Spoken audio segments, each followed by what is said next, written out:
The dinner table was full that evening in their Nairobi home. Plates clattered, voices overlapped, and laughter filled the room until the mother's sharp voice cut through it all. She turned to her son, the quiet one who never bragged, and called him a failure in front of everyone. The words stung like a slap, and the room went silent for a moment before his siblings burst into laughter. They joined their mother, mocking his simple clothes, his old phone, and the fact that he never seemed to show off money the way they did. He sat still, his face calm, though inside he held back a storm. They thought he had nothing, but they didn't know the secret he carried.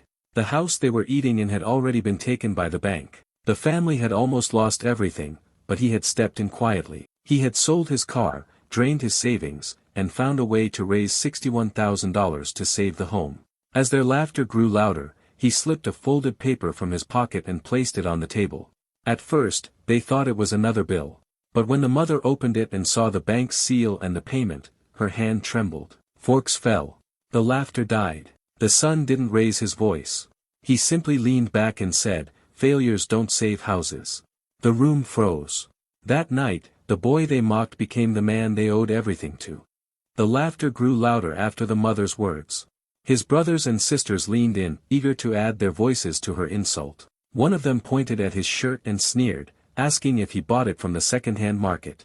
Another joked about his shoes, saying they looked older than the house itself. A sister shook her head and laughed, wondering why he never dressed like a man who had achieved something in life. Their voices overlapped, each trying to outdo the other with cruel remarks. The table shook with laughter, but none of it was kind. They were not just teasing. They wanted him to feel small, to believe he was less than them. As the jokes went on, they did not notice the way he sat still, his eyes fixed on the plate in front of him. He did not interrupt, did not try to defend himself. Inside, his chest was heavy, but he knew anger would only give them more fuel. They laughed at his quiet life, his rented apartment, his habit of walking instead of driving. They even claimed he was a burden, pretending that he only took from the family while they carried the weight. None of them knew that the truth was the opposite. For months, he had been carrying the greatest burden of all. He had been the one who answered the phone calls from the bank, the one who saw the letters stamped with red warnings. He had been the one who lay awake at night, thinking of how to save the house they all sat in so comfortably. While they mocked his simple clothes, he had sold the car he loved. While they joked about his empty wallet, he had drained his savings to the last coin. They had no idea he had sacrificed everything to protect them from shame and loss. Still, they laughed, raising their glasses, pretending his silence was proof that he was guilty of their claims.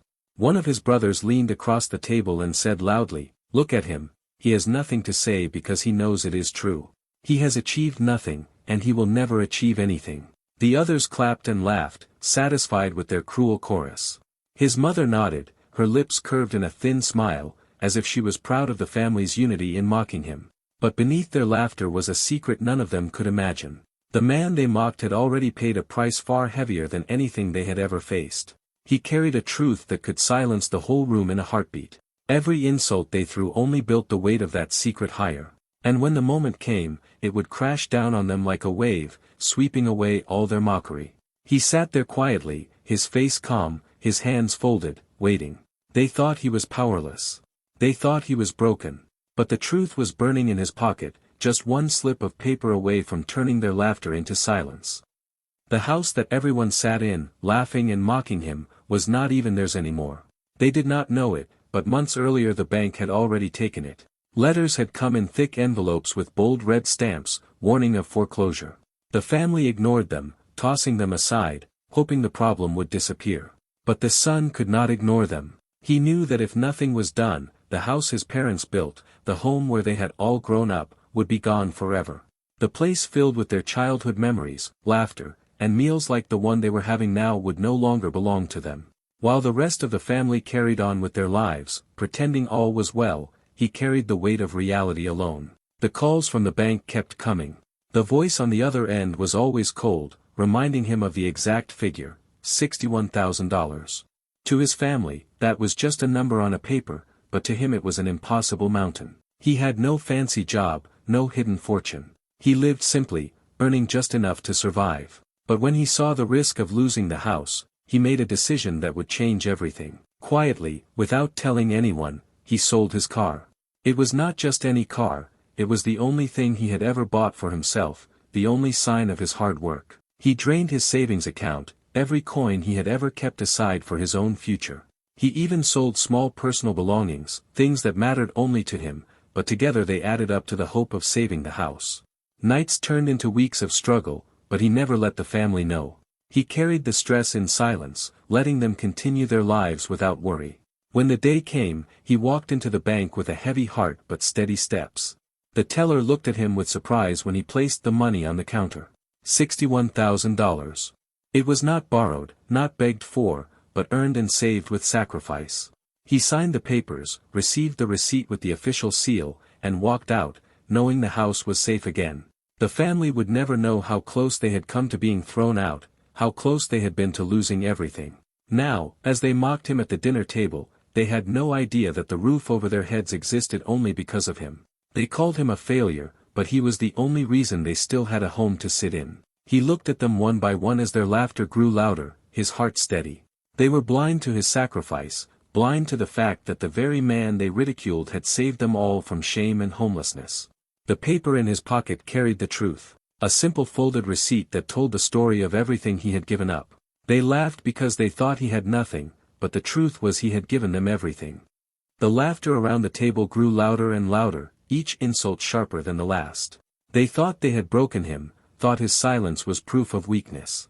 But he sat there calm, his eyes steady, waiting for the right moment. And then, without a word, he slipped his hand into his coat pocket. Slowly, almost casually, he pulled out a folded piece of paper and slid it across the table.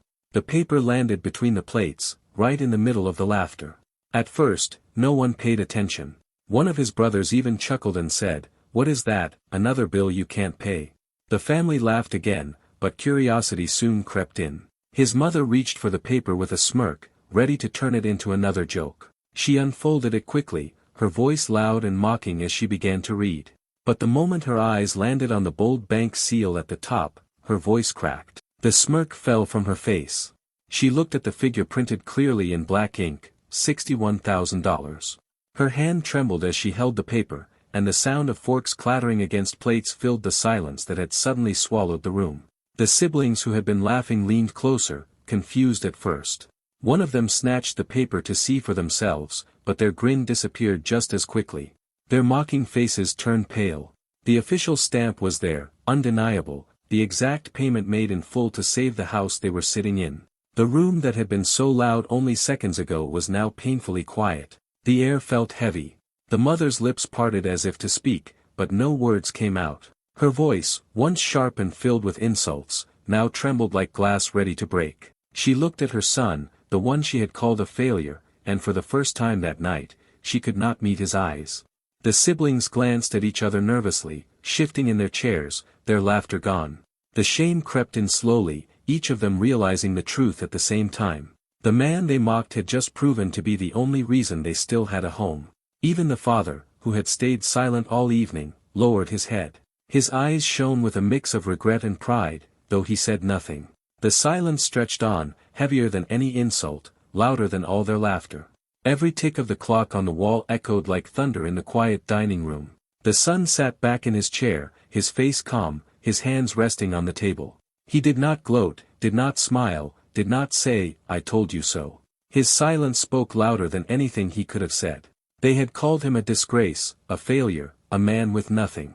But now, with one piece of paper, he had turned their world upside down.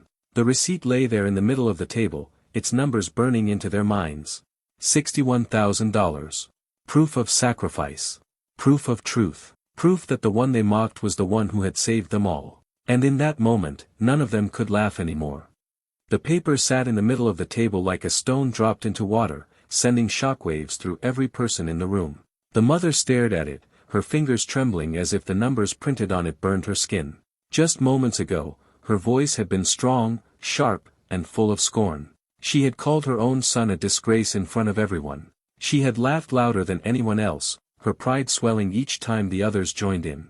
But now that mask of strength she always wore began to crack. Her eyes darted back and forth between the receipt and her son's calm face, and she could no longer hide the truth rising inside her. Her mouth opened as if she wanted to speak, but no words came out. She swallowed hard, her throat dry. The confidence that had filled her voice was gone. What remained was fear, guilt, and a deep shame she had never felt before. She wanted to look at him, to say something, anything, but every time her eyes met his, she looked away quickly. She could not face the son she had humiliated, not after learning he had done the very thing none of them had dared to do. Across the table, the silence grew heavier. The siblings, who had moments earlier laughed with their mother, now shifted uncomfortably in their seats. Some bowed their heads. Some avoided his eyes altogether. Even the father, usually quiet, watched the mother with an expression that showed both disappointment and pity. But all eyes eventually returned to her, waiting to see what she would say now. The son leaned back in his chair slowly, his face calm, his hands folded in front of him. He didn't gloat. He didn't need to. His silence was louder than every insult his mother had ever thrown at him. It echoed in the room, pressing down on her, forcing her to see the truth she had tried so hard to deny. For years she had called him weak, useless, a failure. Yet here he was, the one who had saved her, the one who had saved them all. Her mask finally crumbled. Her eyes filled with tears. She tried to blink away, but they slipped down her cheeks before she could stop them. She covered her mouth with her hand, as if hiding her shame could undo what had already been said. Her pride, the shield she had always worn, had shattered in front of her entire family. The people who had laughed with her now looked at her with uneasy silence. The son remained still, his calmness almost unbearable to her. He didn't need to say anything, because the truth was written across her face for everyone to see. The woman who had mocked him, who had tried to crush him with her words, was now the one crushed under the weight of her own guilt. The paper between them was proof, and her silence was her confession. That night, for the first time in her life, the mother who had always controlled the room had nothing left to say. The silence in the room felt endless, as if time itself had stopped. The receipt lay in the middle of the table like a mirror, forcing everyone to see their own reflection clearly. The same brothers and sisters who had laughed the loudest just hours ago were now shrinking in their seats. Their once bold voices were gone. One sister, who had mocked his simple clothes, cleared her throat nervously and tried to smile, but her lips only trembled. Another brother, the one who had called him useless, shifted in his chair and muttered something that sounded like an apology, though even he couldn't say it loudly. Their laughter had been sharp and cruel, but now every giggle and every insult came back to stab their own hearts. The weight of shame pressed down on them. They remembered their words, their mocking, their pointing fingers, and now it all felt like poison. They realized that while they had been mocking his silence, he had been carrying their survival. While they laughed about his lack of wealth, he had already given up everything he had to protect them. Their voices shook as they tried to explain themselves, stammering half-hearted apologies, but none of them were brave enough to meet his eyes for long. The father, who had sat silently during all the insults, finally lifted his gaze. He had watched the storm unfold without a word, but now his eyes told a different story. There was shame in them, the shame of a man who had allowed his wife and children to tear into the very son who had saved them. But mixed with that shame was pride, pride that his boy, the one everyone dismissed, had shown more strength and courage than all of them combined. His chest rose and fell slowly, and though he didn't speak, the look he gave his son was heavy with unspoken words, forgiveness, gratitude, and respect. The siblings could not sit still. One by one, they tried to make excuses. They said they didn't know, they said they were only joking, they said they didn't mean it.